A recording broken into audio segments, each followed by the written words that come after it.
Hello, मैं हूं हरप्रीत। आज हम बात करेंगे लेट टॉकर्स को लेकर। जो बच्चे बोलते नहीं हैं, जिनको स्पीच को लेकर इश्यूज़ रहते हैं, जिन्हें हम लेट टॉकर्स भी कहते हैं, या वो ASD बच्चे हैं या स्पीच डिलेड के इश्यूज़ हैं जिन बच्चों को, ये एक्टिविटीज़ सभी बच्चों के लिए बहुत यूज़फुल हैं। जो ये टिप्स मैं आपके साथ शेयर करूँगी या एक्सरसाइज या एक्टिविटीज़ बोलूँ, ये सभी चीज़ें आपके बच्चों की स्पीच को डेवलप करने में बहुत ज़्यादा इफेक्टिव रहती हैं। कई बार हम चीज़ों को जानते नहीं हैं, अनजाने में हम कुछ ऐसी मिस्टेक्स भी करते हैं। उन्हें भी हम जानेंगे कि वो कौन सी मिस्टेक्स हैं और उन्हें किस तरह से हमें करेक्ट करना है।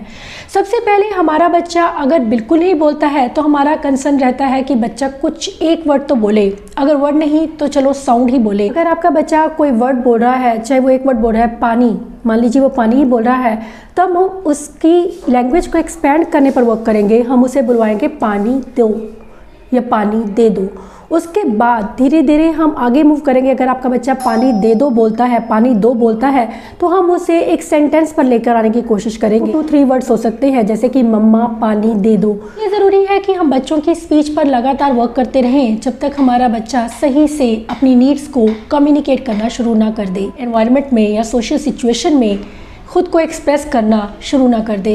तो ऐसे में ज़रूरी है कि हम उन्हें कुछ ऐसी चीज़ें करवाएं जो घर पर ही हम कर सकते हैं। ये सभी टिप्स जो हैं ये पेरेंट्स के लिए ही हैं, जो ईज़िली वो घर पर इन चीज़ों को अप्लाई करें, और जब वो करेंगे तो उन बच्चों में ज़रूर फ़र्क देखेंगे। बहुत ही डिफरेंस आता है बच्चों में, उनकी स्पीच में क्लियरिटी आती है। सबसे पहले जो चीज़ रहती है वो रहती है लिसनिंग स्किल्स या कंसंट्रेशन हमारी लैंग्वेज डेवलपमेंट के लिए, क्योंकि सुनना बहुत ज़रूरी है किसी चीज़ को बोलने के लिए। बोलने से पहले का जो स्टेप रहता है वो रहता है सुनना। हम कंसंट्रेट होकर किसी चीज़ को सुन पाते हैं तभी हम बोल पाते हैं। अगर मैं एक छोटा सा एग्जांपल दूं कि अगर बच्चे को हम बोले कि नाम को रिस्पॉन्ड करना हो, तो अगर बच्चा हमें ध्यान ही नहीं दे रहा तो वो हमें मुड़कर नहीं देखेगा, चाहे हम कितनी बार भी उसका नाम बुला लें। लेकिन अगर आपका बच्चा ध्यान दे रहा है और वो जानता है कि उसका नाम बुलाया जा रहा है, तो वो आपको 1 सेकंड में देखेगा। इस छोटे से एग्जांपल से हमें पता चलता है कि कंसंट्रेशन का होना बहुत ज़रूरी है, लिसनिंग स्किल्स का होना बहुत ज़रूरी है। लिसनिंग स्किल्स को डेवलप करने के लिए हम बच्चों को फाइंड द साउंड जैसी गेम्स करवा सकते हैं। बच्चों की लिसनिंग कैपेसिटी पर वर्क करने के लिए मैंने ये ऑडिटरी टॉय लिया है, जिसे मैं बच्चे के कान के बिल्कुल पास बजा रही हूँ और बच्चा उससे देख रहा है मुड़कर। आंखों पर मैंने उसको पट्टी बांधी है और बच्चा उसको डायरेक्शन को धीरे धीरे आप उसे दूर दूर करते जाइए उस टॉय को, ताकि बच्चा उसे फाइंड कर पाए कि वो टॉय कहाँ पर है। उस साउंड को फाइंड करना कि कहाँ पर है, आप उसे प्लॉट भी कर सकते हैं। बच्चे का लगातार उस चीज़ पर ध्यान बने रहना उसके लिसनिंग स्किल्स को इम्प्रूव करता है। इसके अलावा उन्हें पॉइंटिंग का मतलब समझाना, क्योंकि पॉइंटिंग जो है एक बहुत ज़रूरी स्किल रहता है। बच्चों को समझाना, जॉइंट अटेंशन स्किल्स पे काम करना। इसमें मैंने टॉय के साथ साथ जहाँ पर मैं अपनी उंगली को मूव कर रही हूँ, बच्चा उसी डायरेक्शन में टॉय को मूव कर रहा है। बच्चा आपकी चीज़ों को समझ रहा है, सुन रहा है। उसके बाद जो नेक्स्ट स्टेप रहता है वो रहता है टॉकिंग का, बोलना, जिसे हम कहते हैं स्पीच। सबसे पहले स्पीच के लिए जो ज़रूरी चीज़ रहती है वो रहती है लेबलिंग करवाना। बच्चों को चीज़ों के बारे में पता होना में कौन कौन सी चीज़ें हैं और उन्हें कैसे किस नाम से बुलाना है या उसका क्या नाम है।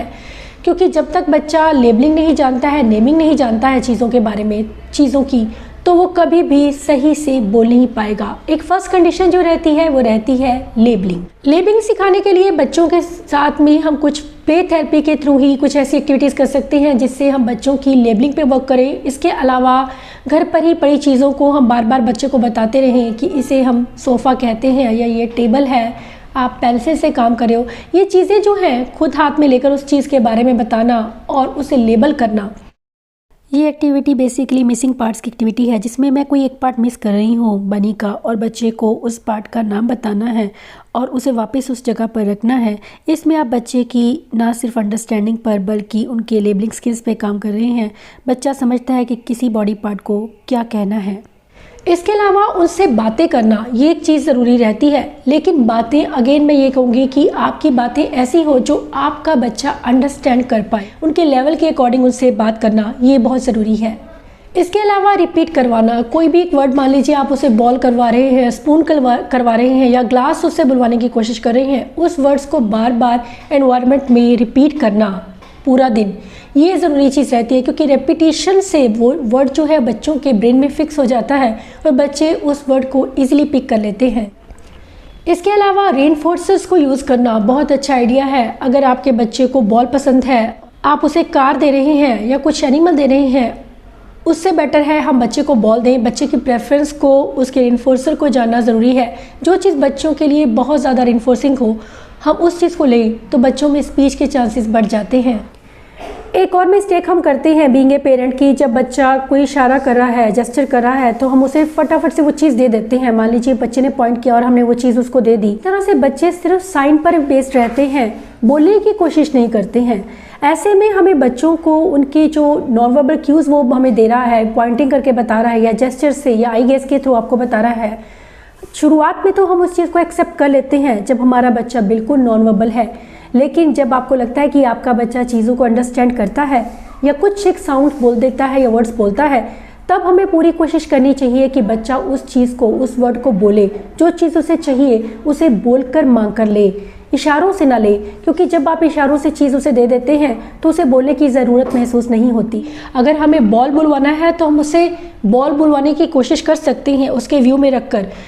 अगर बॉल बच्चा आपका नहीं बोल पा रहा है और सिंपली वो साउंड बोल रहा है, ब बोल रहा है, तब भी अगर आपका बच्चा नॉन वर्बल है, बिल्कुल नहीं बोलता है और एक साउंड वो प्रोड्यूस करना शुरू कर रहा है, तो आपको उसको इनकरेज करने की ज़रूरत है। आप उसे तुरंत बॉल देंगे और उसे बोलेंगे बॉल, ताकि वो समझ पाए कि इसे मुझे बॉल बोलना है। इसके अलावा जब भी हम बच्चे को कुछ बुलवाने की कोशिश कर रहे हैं या उससे कोई बात कर रहे हैं, तो थोड़ा टाइम दीजिए उसे समझने का, सुनने का, क्योंकि उनकी प्रोसेसिंग स्पीड हमसे स्लो होती है। एक्शंस को सिखाना, वर्ब्स को सिखाना, उनकी वोकेबुलरी को बिल्ड करना, गाइडेड प्ले एक बहुत अच्छा मेथड है बच्चों की इन स्किल्स पर, इन एरियाज़ पर वर्क करने का। बच्चों को अक्सर ब्लॉक्स बहुत पसंद होते हैं, बच्चे ब्लॉक्स के साथ खेलना पसंद करते हैं। इसमें बच्चे की क्रिएटिविटी पे काम कर रही हूँ, साथ में उससे अलग अलग कलर्स के नाम के बारे में पूछ रही हूँ और बच्चों से बता रहा है और उससे बोल रही हूँ कि इसको येलो के ऊपर रखो या इसको ब्लू के ऊपर रखो। ये एक गाइडेड प्ले जिसे हम कहते हैं कि आप की बात को बच्चा समझ रहा है और आपको फॉलो कर रहा है इस चीज़ में, ये चीज़ एक रहती है। ऐसी अपॉर्चुनिटीज़ बच्चों को देना और उन्हें इन चीज़ों के पर, उनकी वोकेबुलरी पर काम करना बहुत ज़रूरी है।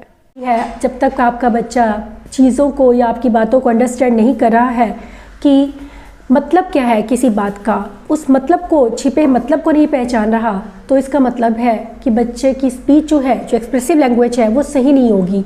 क्योंकि जब तक बच्चा उस हिडन मीनिंग को नहीं समझ रहा है जो आप कहना चाह रहे हैं। मान लीजिए मैंने बोला कि प्लेट में चम्मच को रख दो, चम्मच को उठाना और उसे प्लेट में रखना, बच्चा इस चीज़ को नहीं समझता है कि उसे चम्मच को पहले उठाना है और फिर प्लेट में रखना है।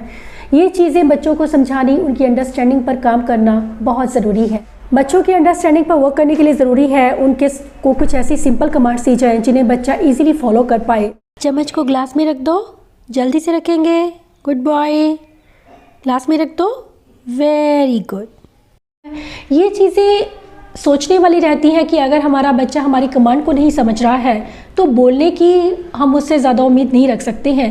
पहले ज़रूरी है उनकी अंडरस्टैंडिंग पर काम करना ताकि उसकी वो लैंग्वेज स्किल्स डेवलप हो सकें जो ज़रूरी है एक अच्छी स्पीच के लिए।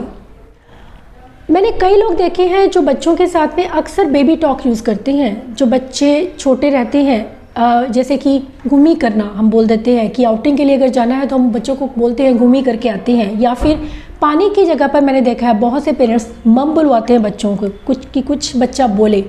लेकिन हमें कोशिश करनी चाहिए उसे अप्रोप्रिएट वे में सिखाने की। एडल्ट लैंग्वेज को यूज़ करना बहुत ज़रूरी है, क्योंकि जब हम बच्चे के साथ में बेबिश लैंग्वेज को यूज़ करते हैं तो बच्चे उसी लैंग्वेज को पिक कर लेते हैं और आगे चलकर उसी लैंग्वेज को यूज़ करते हैं।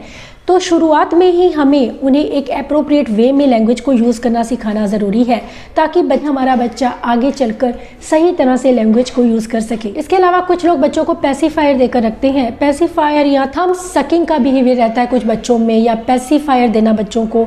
ये चीज़ें बच्चों के माउथ को बिजी कर देती हैं और बच्चे बोलने की कोशिश नहीं करते हैं।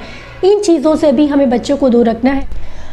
इसके बाद मैं बात करूंगी स्क्रीन टाइम की, टीवी की या फिर वीडियो गेम की। एक ये पैसिव एक्टिविटी हम इन्हें मानते हैं। इसमें बच्चा किसी के साथ कोई इंटरेक्शन नहीं कर रहा है जिसकी वजह से वो कुछ सीख नहीं रहा है, जस्ट वो चीज़ों को देख रहा है और सुन रहा है, जिसकी वजह से बच्चों में आगे चलकर काफ़ी मुश्किलें हो सकती हैं उसकी लैंग्वेज डेवलपमेंट में।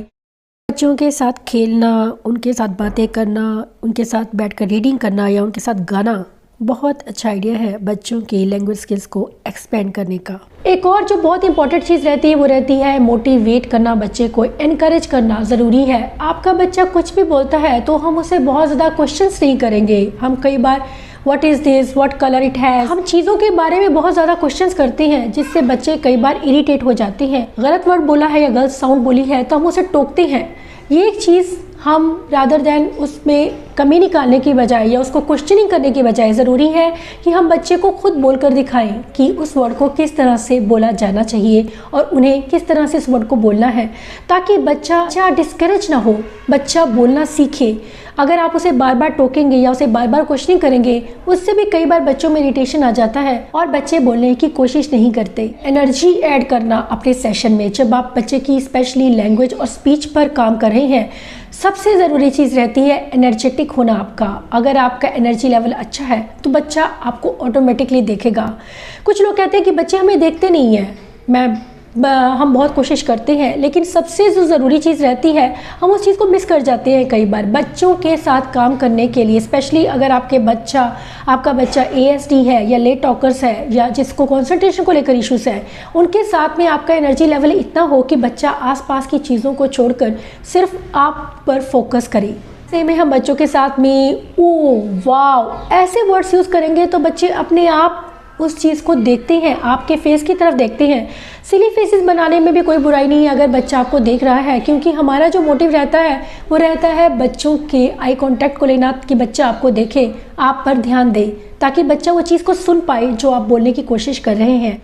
इसके अलावा पैरेलल टॉक और सेल्फ टॉक को यूज़ करना भी बहुत ज़रूरी है। पैरेलल टॉक का मतलब होता है कि जब हम बच्चा जो कर रहा है उस बात को बता रहे हैं। ये प्ले के थ्रू कर सकते हैं। जब आपका बच्चा प्ले कर रहा है, ओके आपको टेडी भी चाहिए कार के साथ में, ठीक है, तो आप दोनों के साथ खेलोगे।